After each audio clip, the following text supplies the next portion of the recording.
rusak atau mengalami kemunduran mutu. Kerusakan produk perikanan dapat bersifat enzimatis, oksidatif, maupun bakteriologis yang akan mengakibatkan terjadinya dekomposisi protein maupun lemak. Kerusakan protein akan mengakibatkan terjadinya kebusukan, sedangkan kerusakan lemak akan mengakibatkan terjadinya ketengikan. Untuk mengurangi dan menekan terjadinya oksidasi pada produk perikanan, pencarian bahan alami sebagai antioksidan yang cocok untuk produk perikanan masih perlu dilakukan.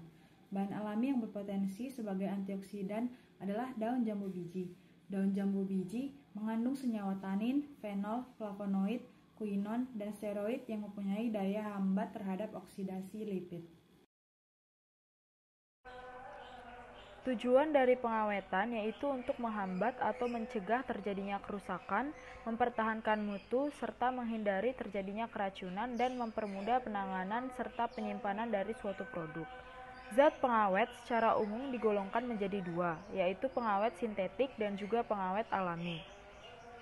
Proses pengawetan harus dilakukan secara aman tanpa menurunkan kualitas bahan yang diawetkan, termasuk pada produk yang rentan terkontaminasi oleh mikroorganisme. Pada pengawet alami biasanya menghasilkan zat antimikroba. Senyawa antimikroba ini bertujuan untuk mengontrol proses pembusukan alami dan mencegah atau mengendalikan pertumbuhan mikroorganisme termasuk mikroorganisme patogen. Salah satu sumber bahan pengawet alami yang aman dikonsumsi adalah dari rempah-rempah atau dari daun-daunan. Pada praktikum kali ini, alat yang digunakan adalah baskom, pisau, panci, kompor, kain-nilon, dan toples kaca.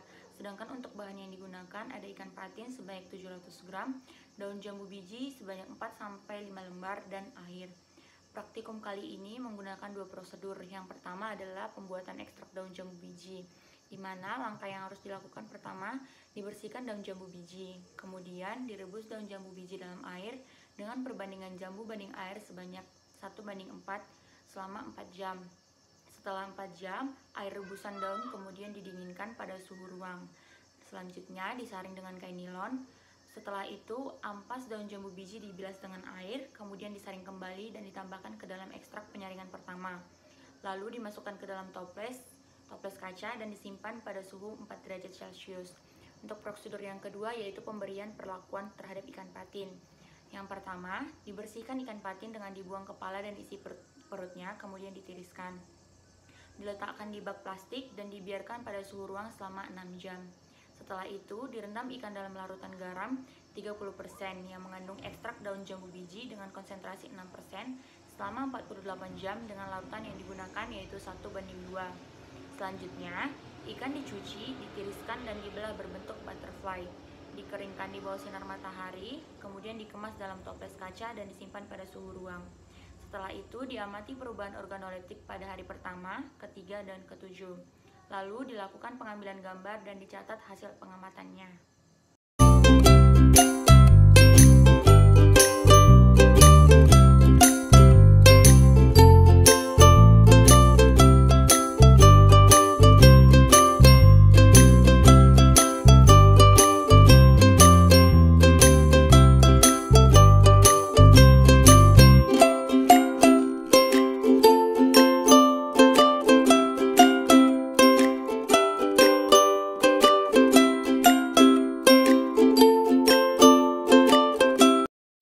Berdasarkan hasil praktikum pada uji organoleptik dan visual, dapat dilihat bahwa ikan patin memiliki tekstur yang tidak mengalami perubahan signifikan pada hari pertama, kelima, dan ketujuh untuk perlakuan kontrol dan pemberian sari daun jambu biji karena diberikan garam dengan takaran yang sama dan dapat berpengaruh pada tekstur ikan kering.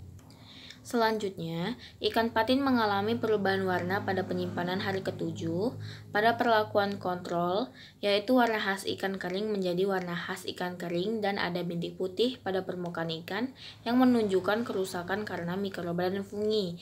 Sedangkan pada perlakuan dengan sari jambu biji, tidak ada bintik karena adanya kandungan senyawa antimikroba. Yang terakhir, Berdasarkan hasil praktikum pada uji organoleptik dan visual, dapat dilihat pada ikan dengan perlakuan pemberian sari daun jambu biji memiliki aroma yang tidak menyimpang, yaitu aroma khas ikan dan daun jambu biji, sedangkan pada perlakuan kontrol terjadi perubahan pada penyimpanan hari ke-7, yaitu aroma khas ikan menjadi aroma khas ikan yang menyengat.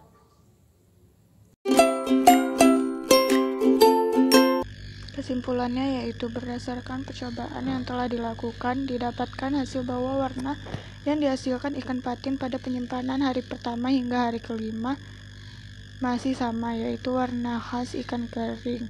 Tetapi pada penyimpanan hari ke-7 terjadi perubahan menjadi warna khas ikan kering dan terdapat bintik putih. Sedangkan pada ikan patin dengan perlakuan perendaman menggunakan ekstrak daun jambu biji tidak mengalami perubahan warna selama penyimpanan hari pertama hingga hari ke-7. Hal ini dikarenakan ekstrak daun jambu biji mengandung senyawa tanin dan flavonoid yang dapat mencegah pertumbuhan bakteri yang dapat merusak bahan, sehingga tidak terjadi perubahan warna.